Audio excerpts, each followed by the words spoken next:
inviable e inasumible como la que representa esa deuda privada, que claro, esa deuda está invertida en esos esqueletos inmobiliarios, en suelo, digamos, que está perdiendo valor digamos, a pasos agigantados, y claro, está claro, digamos, que nadie va a pagar ese dinero.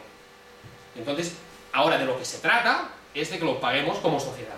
Y ese, digamos, es el drama. Y es un drama terrible, porque claro, los estados no disponen de ese dinero.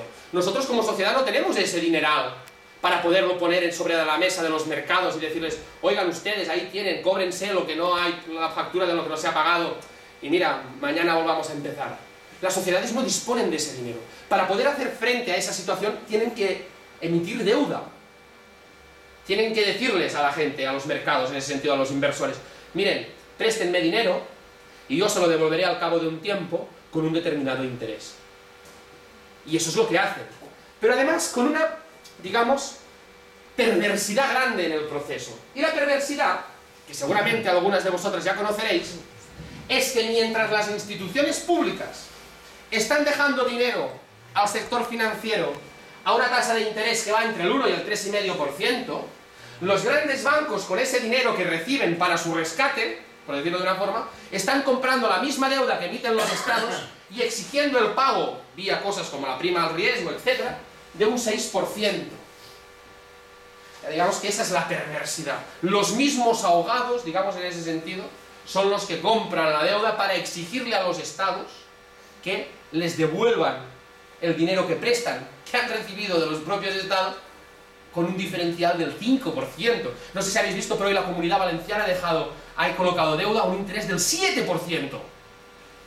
Ni los países rescatados, por decirlo de una forma, están poniendo deuda a un interés como ese. Claro, ¿de dónde se saca el dinero para poder pagar los intereses de esa deuda por parte de los estados? Pues eso son, como diríamos en Cataluña, son habas contadas, son faves contadas. Son, digamos, no hay más, es lo que hay. ¿De dónde se saca? De los impuestos. O sea, y si ese dinero de los impuestos tiene que ir en estos momentos ya, vía constitucional, artículo 135, ley de la estabilidad presupuestaria, decidida por 4 y prácticamente por nadie discutida, pues esos impuestos, vía constitucional, porque no pagarlo, digamos, no mantener, digamos, en el sentido de ese presupuesto equilibrado y no pagar la deuda, es anticonstitucional, pues se saca, evidentemente, de otras partidas como la sanidad, las pensiones, la educación y el conjunto de los servicios sociales. Y ese es el drama. El drama es que la deuda se ha convertido en una horca. Es la guillotina que nos está aniquilando como sociedad. Pagar la deuda, pagar lo que significa, digamos, ese lastre terrible, que además es un lastre privado en el cual la ciudadanía no hemos participado en nada de lo que ha representado, digamos, ese ejercicio, pues nos supone, en ese sentido, una hipoteca como sociedad, yo creo que, digamos, no sé, para las próximas no sé cuántas generaciones. Esto es una situación, digamos, insoportable, insostenible, imposible, digamos, de solucionar. Y así estamos viendo cómo se está dilapidando, cómo se nos está, digamos, en ese sentido, expoliando de todo aquello que forma parte de nuestro patrimonio colectivo, que en buena medida son esos servicios sociales. Claro, servicios sociales, ya os digo, esto se paga con los impuestos, o sea, no viene nadie a financiarnos la sanidad pública, ni la educación pública, ni las pensiones, no, eso se paga con los dineros de los trabajadores, las trabajadoras, los autónomos, porque en este país quien paga impuestos son los trabajadores, las trabajadoras y los autónomos. O sea, si vosotros miráis las declaraciones del IRPF, y miráis, el IRPF es el impuesto más progresivo, digamos, aquel que en buena medida, digamos, el que paga más, el que tiene más, paga más, y el que tiene menos, paga menos, por decirlo de una forma. Si vosotros veis la declaración, quien está pagando impuestos son los trabajadores y las trabajadoras. No hay ricos en este país, si vosotros veis las declaraciones del IRPF. No hay ricos. O sea, que en definitiva, el pírrico estado del bienestar que habíamos logrado construir entre todas y todas, se pagaba con nuestro dinero. Y ahora lo que nos está... Y además, incluso, permitíamos que unos cuantos se forraran. Porque en este país existen 127.000 patrimonios con más de 1.000 millones de dólares. O sea, eso lo permitíamos, digamos, con nuestro dinerito, participando en los mecanismos colectivos. Pero ahora lo que nos están diciendo es que además, con nuestro dinero, no nos podemos pagar nuestros servicios sociales. Esa es, digamos, la lectura que a mí me parece absolutamente increíble. Y así es como pasamos de una situación donde son los mercados los que están en crisis, los que tienen problemas, a arte de magia, somos las poblaciones, somos los estados, es Grecia, es Irlanda, es Portugal, es el Estado español, los que tenemos el mogollón. Segundo gran golpe de Estado, capacidad de los mercados para transferir, en ese sentido, todo lo que es el problema a los estados y además conseguir un mecanismo como es el ajuste, como es la deuda, mediante los programas de ajuste, para succionar todo el excedente presente, futuro y más futuro que se va a generar en nuestras sociedades. Y así estamos, digamos, ese es el momento. En estos momentos, digamos, en cada momento de crisis, yo ya os digo, cada momento de crisis el capital se reestructura. Digamos, el capital es una cosa absolutamente revolucionaria. Si hay algo revolucionario es el capitalismo. El capitalismo como sistema se adapta, se adecua, capta nuevos escenarios, se redimensiona, es camaleónico. Es algo, digamos, permanentemente móvil, flexible. Y evidentemente en estos momentos se está reestructurando para volver a recuperar su capacidad de beneficios y funcionar en el futuro. ¿Hacia qué escenario vamos? Primero, ¿hacia qué escenario vamos? Vamos hacia un escenario donde, en estos momentos y durante un periodo largo de tiempo, el capital mediante la deuda y mediante los programas de ajuste tiene mecanismos muy fuertes para succionar todo el excedente que se produce en nuestras sociedades.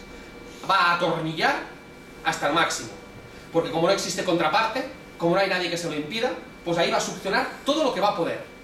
Digamos, todo aquello que pueda, digamos, ser reconvertido en beneficios para el capital a través de los mecanismos de ajuste y del programa que representa el pago de la deuda, pues lo va a hacer. Como antes ya lo hizo en América Latina, por ejemplo, durante, digamos, el periodo de la década de los 80 y 90. Eso por una parte. Escenario futuro, ¿hacia dónde vamos? Vamos hacia un capitalismo menor. Está claro que sin el crédito, sin capacidad, digamos, para generar esos mecanismos de absorción de lo producido, el capitalismo no tiene capacidad para expansionarse todo lo que podría según sus mecanismos productivos y sus niveles, digamos, de tecnología aplicada a la producción. Entonces vamos hacia capitalismos, digamos, en ese sentido, reducidos, menores, pero que claro, van a incluir a mucha menos población en su dinámica de funcionamiento. Mucha más gente va a sobrar en el capitalismo futuro. Y la gente que sobra en el capitalismo no va a estar asistida por nadie. O sea, ahí se muera. No pasa nada, si digamos, el nivel de vida, en ese sentido la edad, pues en la que las personas se mueren, pues cae en picado, pues no pasa nada.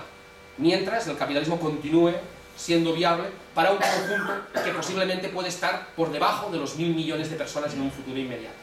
Además, en un modelo donde el papel, digamos, del Estado como institución pública va a retirarse de una forma fundamental de lo que representa la legitimación social y va a reducirse casi exclusivamente a ser una muleta del beneficio privado, de la acumulación capitalista.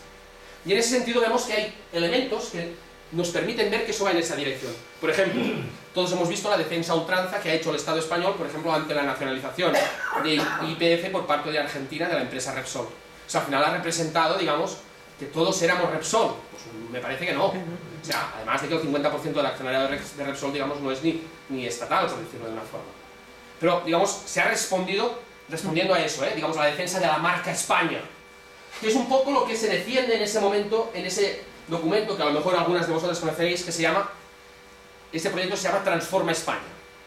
El proyecto Transforma España no es nada más, digamos, que el intento por generar políticas, mecanismos dirigidos por el gran capital que opera en el Estado español, con el apoyo de las instituciones para generar escenarios que le permitan, pues, incrementar su actividad y sus beneficios en el futuro. Incluso si esos escenarios tienen que pasar por encima de los ciclos electorales. Eso lo dicen en ese documento que podéis encontrar, digamos, en internet. Y esa es, por tanto, otra de las dinámicas. La gran damnificada de la crisis, una de las grandes damnificadas, va a ser la democracia. Avanzamos hacia sociedades donde la población, la ciudadanía, vamos a tener menos capacidad de incidir en los aspectos determinantes para nuestra vida. Y eso lo vemos, es una cosa evidente. Vemos cómo los gobiernos, digamos, democráticos se sustituyen por gobiernos tecnocráticos, vemos cómo los grandes agentes de los mercados financieros ocupan puestos centrales en ese tipo de sociedades y vemos cómo se reformulan las legislaciones sin ningún tipo de participación social. Solo nos van a quedar, digamos, pseudoespacios de participación, ya sean los espectáculos televisivos para recaudar dinero para los damnificados de la crisis, como se va a hacer en Cataluña próximamente, o este tipo, digamos, de eventos en los cuales, pues, se va a camuflar y en los cuales se va a escudar la evolución de un modelo cada vez más autoritario, y yo incluso diría, en el sentido más xenófobo. Porque fijaros, por ejemplo, en Cataluña en estos momentos una persona migrante sin papeles ya no es atendida por la seguridad social, sino es en un caso de extrema gravedad. Pero eso sí, digamos, vamos a construir un espectáculo televisivo donde las grandes estrellas mediáticas nos van a tocar la fibra para recaudar 5 euros para ayudar a los pobres damnificados de la crisis.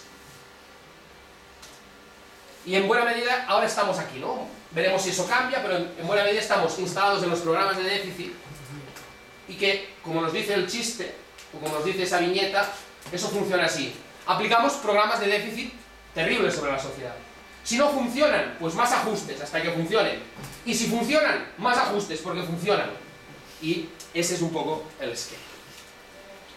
Y bueno, y desde el inicio de la crisis hemos visto cómo desde los grandes centros, digamos, donde se generan los discursos, donde se generan las orientaciones clave, pues se vienen planteando lo que es la reorganización de la economía de la sociedad.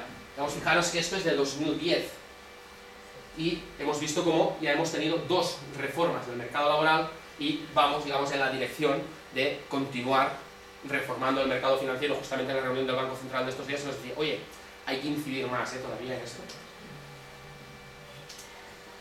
Fijaros que un poco la receta que se viene cumpliendo es la premonición que hacía este señor en su momento cuando decía hay que trabajar más y cobrar menos.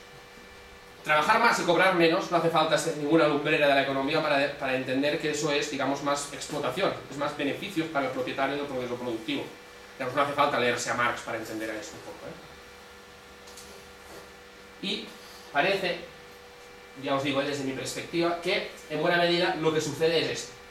Como sociedad, como colectividad, digamos, nosotros nos habíamos dotado a través de mecanismos muy complejos, pero que uno de los cuales, y de forma fundamental, había sido, digamos, los procesos de lucha, los procesos, digamos, de conflicto, por lo cuales muchas personas habían dado lo mejor de sus vidas para construir una sociedad mejor para todos y para todas, incluso cuando ellas no lo podían disfrutar, y en buena medida nosotros estamos viendo como ese patrimonio colectivo que recibimos de estas generaciones pues, pasadas, pues está siendo, pues en ese sentido, mercantilizado, dilapidado, expoliado, digamos, por esos mercados absolutamente voraces. En las pensiones, fijaros que un poco la tendencia es lo que nos dice el Roto, ¿no? Para garantizar el futuro de las pensiones hay que hacerlas coincidir con la fecha de fallecimiento. Pues claro, dice el otro. Bueno, pues parece que es hacia ahí donde vamos, ¿no? Y ahí veis, pues, el tema, digamos, de los impuestos, ¿no? Como al final, quien verdaderamente está contribuyendo, digamos, al erario, son las clases populares. En este estado han existido miles de mecanismos, digamos, por los cuales los grandes capitales consiguen evadir impuestos. La SICAP, las reformas, digamos, fiscales, como por ejemplo ahora esto, ¿no? Digamos, de la amnistía fiscal que se pretende plantear.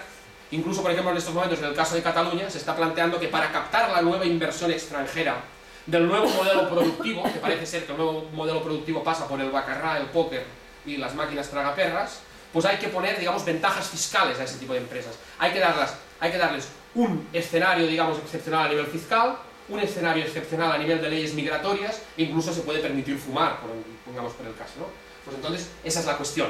Digamos, figuras como la SICAP, ¿no? Donde aquellos que tienen gran cantidad de dinero solo tributan al 1%. Ese tipo de mecanismos son, digamos, los que han ido, pues bueno, aterrizando en este esquema.